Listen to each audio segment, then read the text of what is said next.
Detalye sa pagkatalo ni Christy Fermin sa cyber libel case na isinampa ni Sharon Cuneta at Frankie Pangilinan.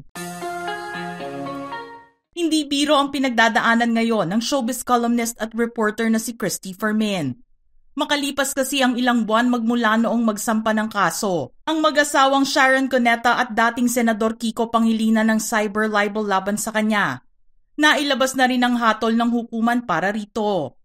Inamin mismo ni Christy sa kanyang programang Showbiz Now na siya ay natalo sa 5 counts of libel na isinampa laban sa kanya. Nakarating sa kanya ang resolusyon na pinirmahan ni Senior Assistant City Prosecutor Rafael Esguera ng Makati City Prosecutor's Office. Aniya, talo po ako sa 5 counts ng libel at ang sabi nga natin, inflation is real. Kasi hindi lamang po mga bilihin ang tumataas ngayon. Ilang taon na po ang nakakaraan nang matalo ako sa piskalya. Ay nag-bail lang po ako ng 10,000 para sa isang kaso ng libel. Ngayon po, 48,000 pesos na po per count ang libel. Sinabi ni Christy na natanggap niya ang sulat noong October 17 at nagbayad ng piyansa na nagkakahalaga ng 240,000 pesos. Dagdag pa niya, pagkatapos ko pong matanggap, ako po ay emosyonal at malungkot. Siyempre wala namang pagkabigo sa laban na masaya. Gayunpaman kahit natalo siya sa kaso, nagawaran pa rin siya ng Best Digital Program Host Entertainment Award. Nagpasalamat naman siya sa pamunuan ng GEMS o Guild of Educators, Mentors and Students para sa parangal. Sa pamunuan po ng GEMS, maraming salamat sa inyo. Ito po yung tinatawag natin na ang tadhana, napakabilis gumamot ng sugat. Ang aking lugmok na kalooban, nagbigay sila ng parangal na ikagagalak naman po ng aking puso. Hindi rin niya nakalimutan na magpasalamat sa mga taga-suporta nila at sinabing mag-aapela pa sila kaya hindi pa tapos ang kanyang laban. Sa mga nag-aalala po at nalulungkot at ika nga ay nakikisimpatya sa inyong lingkod, wag po. Unang hakbang pa lamang ito sa piskalya. Aakyat po ito ngayon sa Regional Trial Court, Makati. Kung ano po ang maganap sa pagdinig dito, mayroon pa po tayong Court of Appeals. Pag hindi pa po natin nakuha ang tagumpay, mayroon pa rin pong kataas-taasang hukuman, ang Supreme Court. Hindi ito ang katapusan ng mundo. Ang laban po ay di natin uurungan. Matatandaan na ilang araw lamang matapos niya makatanggap ng reklamo laban sa aktres na si Bea Alonzo. Sumunod naman na nag-file ng cyber libel case sina Sharon at Kiko noong May 10, 2024. Nang makapanayam si Kiko Pangilinan noon, sinabi niyang karapatan ni Sharon ang magsampa ng reklamo dahil sa patuloy na paninira ng kolumnista at pagpapakalat ng maling impormasyon tungkol sa singer-actress. Siyempre alam na natin ang sistema sa social media ngayon. Paramihan ng views, paramihan ng subscribers, paramihan ng shares, kung ano-ano na lang, paninira at kasinungalingan ang ikinakalat para lang sumikat, para lang dumami ang kanilang views at subscribers. Inamin naman ni Sharon na nasaktan siya dahil below the belt na ang pagtirang ginawa sa kanya ni Christy, na ani mo'y pinapalabas na siya ay isang masamang tao at isang masamang ina. Ginawa ni na Sharon at Kiko ang nasabing hakbang para kahit papaano ay matigil na ang mga paninirang puri na ginagawa ni Christy at maturuan din ito ng leksyon na hindi lahat ng pagkakataon ay malaya ang mga katulad niyang maglabas ng kahit na anong balitang gusto nila, kahit hindi naman ito totoo. Bilang biktima ng cyber libel, karapatan ni Sharon na ipagtanggol ang kanyang sarili, maging ang pamilya nito sa mga taong gusto silang ilaglag at palabasin na masama. Cybercrime law dahil malicious and imputation of defamation of our persons. Sabi nga natin na yes, we are public figures, but we also have rights.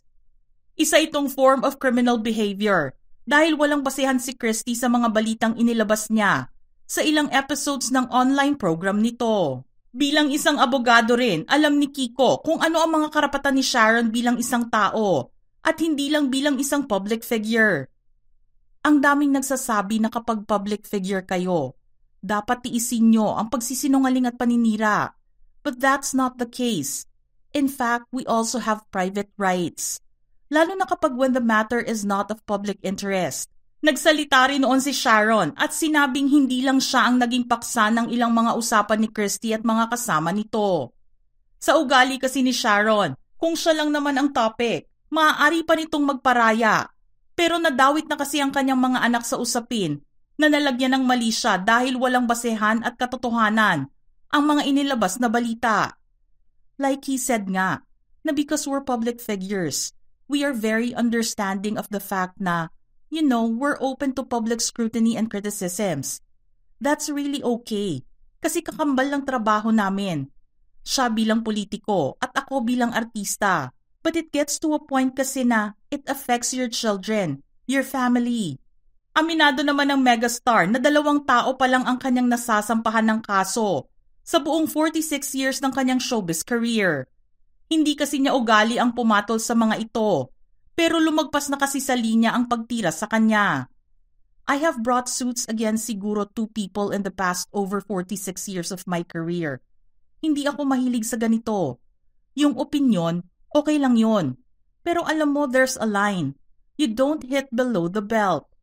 You don't hit beyond what is acceptable. Sinabi rin ni Sharon na walang eskandalo na matatawag o mapag-uusapan ang ibang tao tungkol sa kanilang pamilya. Namumuhay kasi sila ng disente at kahit hindi perpekto, very honest naman sila. Kahit minsan din ay hindi lumapit sa kanya si Christy para makipag-usap o kunin ang kanyang panig. Sa pagkakaalala rin niya, bata pa lang siya ay marami nang naisusulat si Christy tungkol sa kanya. At hindi niya malilimutan ang unang write-up na inilabas nito noon nang walang katotohanan. Aniya, remember when I secretly married the first time? Parang she wrote na, we went to the States kasi gusto kong ipatanggal yung baby. I was just 18 then. And I am 58 now. 40 years ago. I didn't do anything. Kaya patong-patong na. Nabaliktad din daw ang eksena dahil siya pa ang lumapit sa kolumnista para makipag-usap noong 2021. I wanted to make peace with everybody na baka at one time or another nasaktan ako o nakapanakit ako. So I reached out to her for a while. I actually had so much affection for her. Kasi feeling ko ang tanda na natin. Ang tanda ko na. I was looking only for good points to people. Nagsimula na maisama si Sharon sa mga topics nila sa Showbiz Now na noong June 27, 2023 at nagpatuloy hanggang June 7, 2024. Minsang ding natawag si Sharon bilang negastar at nasabihan ni Christy na kulang sa paggalang at pagrespeto sa oras ng kanyang kapwa, lalo na pagdating sa pagtawag sa mga kilala nitong tao. At tungkol naman sa pag-reach out niya kay Sharon, hindi naman daw niya kailangan itong gawin dahil alam niyang wala siyang mali na ginawa sa pamilya nito. Mga ka-showbiz peeps, ano ang inyong reaksyon sa ating paksa ngayon? Just type in your thoughts in the comment section below.